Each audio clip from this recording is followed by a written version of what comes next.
Historias de la economía.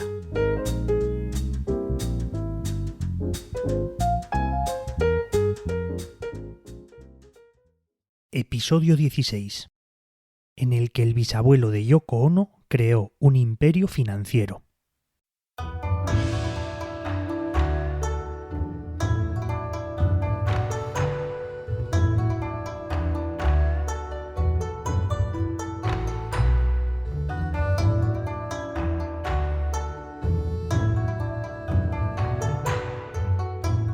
Hijo de samurái, emprendedor, magnate financiero del Japón imperial, bisabuelo de Yoko Ono, asesinado por un fanático nacionalista. La biografía de Zenjiro Yasuda es muy interesante y sirve para entender cómo se desarrolló el mundo empresarial japonés y cómo es hoy en día. De origen humilde, fue fundador de uno de los 4 zaibatsu más importantes en el Japón imperial del siglo XIX. Zaibatsu es como denominan a los conglomerados empresariales o industriales, y el suyo es el antecesor de lo que hoy es el gigante Mizuho Financial. Y más allá de Yoko, Yasuda tiene una conexión especial con John Lennon. Yasuda nació en el seno del clan del mismo nombre, hijo de un samurái pobre, en la localidad de Toyama, en el centro de Japón, en 1838. Con 17 años se trasladó a Edo, lo que hoy es Tokio, y comenzó a trabajar de aprendiz en una casa de cambio. Con 26 años abrió su propio negocio, llamado Yasuda Ya, o Casa de Yasuda, y consiguió hacer dinero con bonos, depósitos y otros productos, convirtiéndose en uno de los financieros más conocidos de la capital nipona. Yasuda también ayudó en la recolección de impuestos al gobierno militar Tokugawa. Cuando en 1868 comenzó la era Meiji, con la reinstauración del emperador, Yasuda siguió prestando servicios financieros al gobierno, y es en ese periodo en el que logró montar su imperio, del que ha pasado a la posteridad como una de las figuras más ilustres. Pronto comenzó a labrarse una carrera, enriqueciéndose con el dinero depreciado que el gobierno cambiaba por oro. En 1880 creó su propio banco, el Yasuda, y la primera compañía de seguros de vida, que hoy en día se conoce como Meiji Yasuda Life. Pero como realmente aprovechó la época de la modernización fue creando su propio zaibatsu, un conglomerado financiero industrial.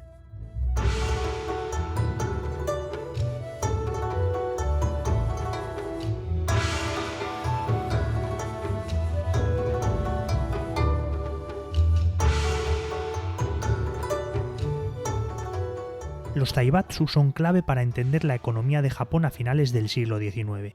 De manera similar a los grandes magnates de Estados Unidos, eran corporaciones que controlaban amplios sectores de la actividad económica, gracias a su cercanía al gobierno, y que han logrado sobrevivir hasta nuestros días. Tras la Segunda Guerra Mundial, muchos fueron troceados por los ocupantes norteamericanos, pero han sobrevivido de una forma u otra.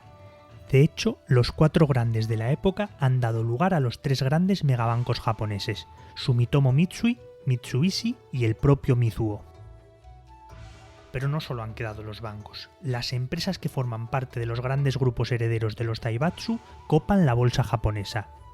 Mitsui es el dueño de marcas como la cerveza Sapporo, tiene grandes intereses farmacéuticos y químicos y además controla los centros comerciales Mitsukoshi.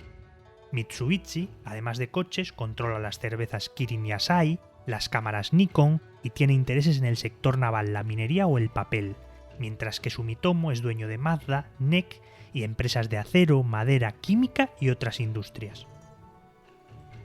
El conglomerado de Yasuda se diferenció del resto por su mayor foco en las finanzas, algo que se debía en parte a que era el único que no procedía de negocios existentes siglos antes. Yasuda fue además uno de los financiadores de la guerra ruso-japonesa, al comienzo del siglo XX. Poco después, en 1913, fusionó diversas entidades bajo su control para dar la forma definitiva a lo que sería Yasuda Bank.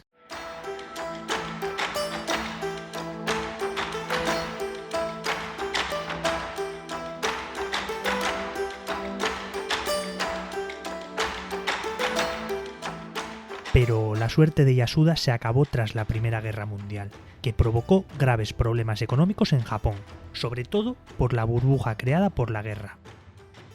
Sumido en la deflación, con un crash bursátil en 1920 y una crisis financiera en 1927, la depresión fue la gran protagonista de la década. Yasuda no llegó a ver esta crisis, ya que en 1921 fue asesinado por un fanático nacionalista, en un suceso que conmovió a la sociedad japonesa. La ola nacionalista, que desembocaría en la participación de Japón en la Segunda Guerra Mundial, acusaba a los capitalistas de todos los males del país, y también de haberse beneficiado económicamente de las guerras.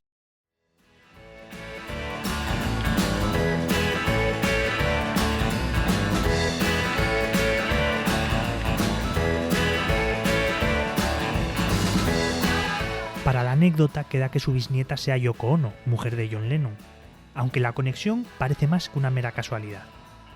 En una entrevista hace unos años, la viuda del mítico Beatle recordaba que en uno de sus viajes a Japón en los 70, John cogió una revista sobre la gente importante en la historia del país, y allí estaba el bisabuelo de Yoko Ono.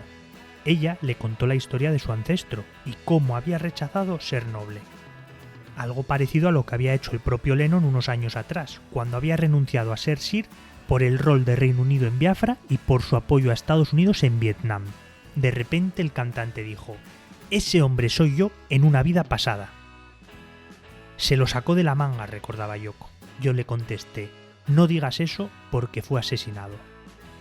El 8 de diciembre de 1980, John Lennon fue asesinado en su casa, como Yasuda.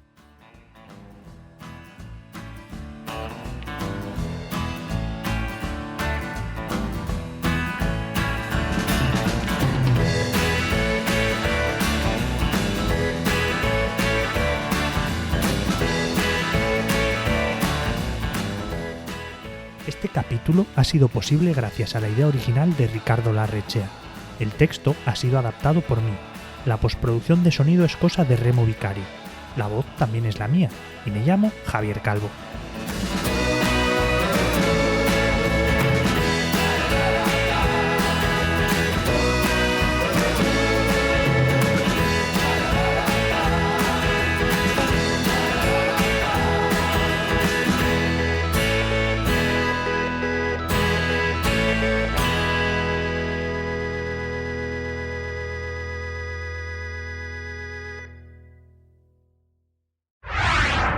El Economista Podcast.